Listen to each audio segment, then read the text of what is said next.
దాదాపు 100 అసెంబ్లీ నియోజకవర్గాల పరిధిలో 2 గ్రాడ్యుయేట్ స్థానాలు, 1 టీచర్ కాన్స్టిట్యుయెన్సీ, వీటిల్లో అసెంబ్లీ ఎన్నికలు జరుగుతున్నాయి. కాసేపట్లో ఆ పోలింగ్ కూడా పూర్తవుతుంది.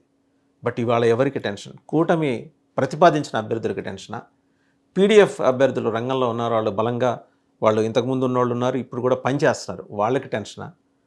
అసలు బిందాస్ ఎవరంటే ఇక్కడ వైసీపీ. ఎందుకంటే ఎలాగూ ఎన్నికల్లో ప్రక్రియలో వైసీపీ పాల్గొంటలేదు. ఈ 100 అసెంబ్లీ నియోజకవర్గాలు ఇక్కడ గమనించాల్సిన విషయం ఏంటంటే 100 అసెంబ్లీ నియోజకవర్గాల పరిధిలో మొత్తం 3 segment, 2 graduate constituencies, 1 teachers constituency. వీటిల్లో వైసీపీ మద్దతుదారులు ఎక్కువ సంఖ్యలోనే ఉన్నారు.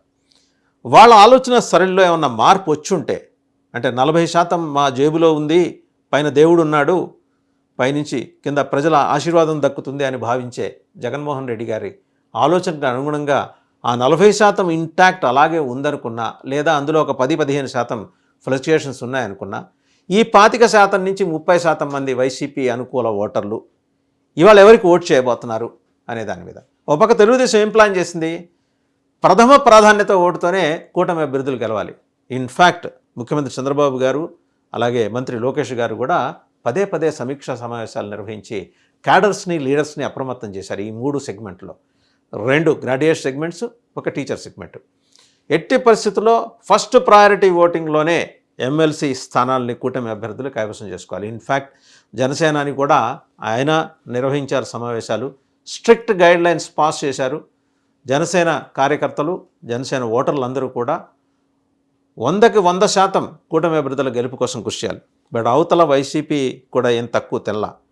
ప్రాక్టికల్గా తాను రంగంలోకి దిగలేదు, కానీ రంగంలో ఉన్న పీడీఎఫ్ అభ్యర్థుల కోసం అని చెప్పేసి చాప కింద నీరులాగా ప్రయత్నాలు చేస్తుంది.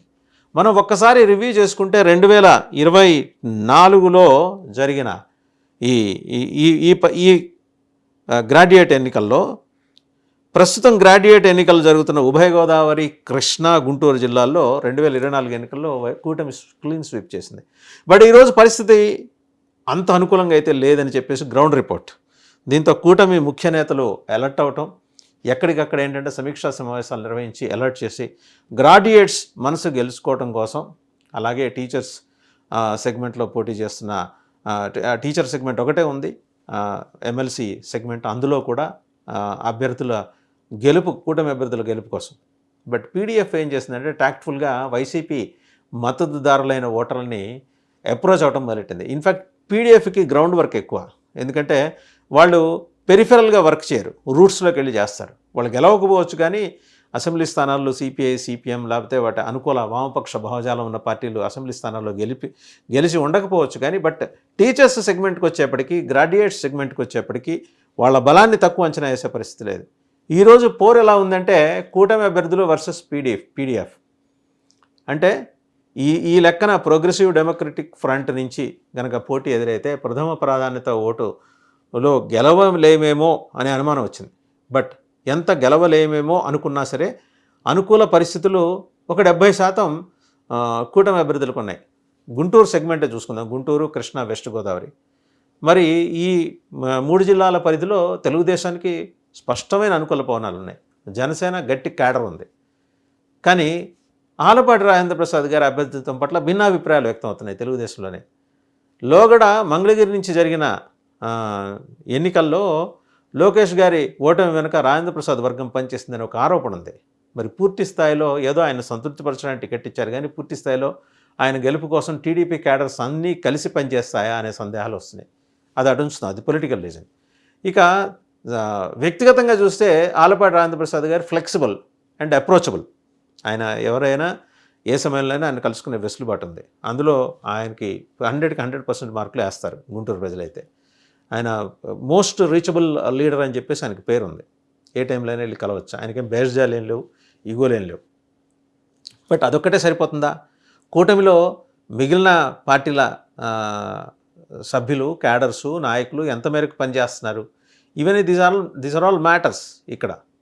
అటు ఒక పక్క గుంటూరు రూరల్ సెగ్మెంట్లో కానీ, కృష్ణా రూరల్ సెగ్మెంట్లో కానీ కొన్ని పాకెట్స్లో వైసీపీ చాలా బలంగా ఉంది. ఆ మాటకు వస్తే ఏలూరు దగ్గర కూడా మనం అది తిరుగులేని వాస్తవం.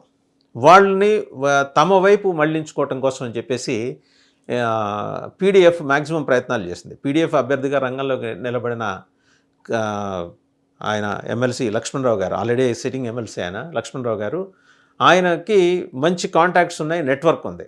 మరోపక్క సుందరరామ శర్మను ఉంచినారు. ఆయన ఇండిపెండెంట్, మొన్నటి వరకు వైసీపీ అధికార ప్రతినిధిగా ఉన్నారు, అంతకుముందు కాంగ్రెస్ పార్టీ లీగల్ సెల్ ప్రెసిడెంట్గా కూడా చేశారు. ఆయన నెట్వర్క్ ఆయనకుంది.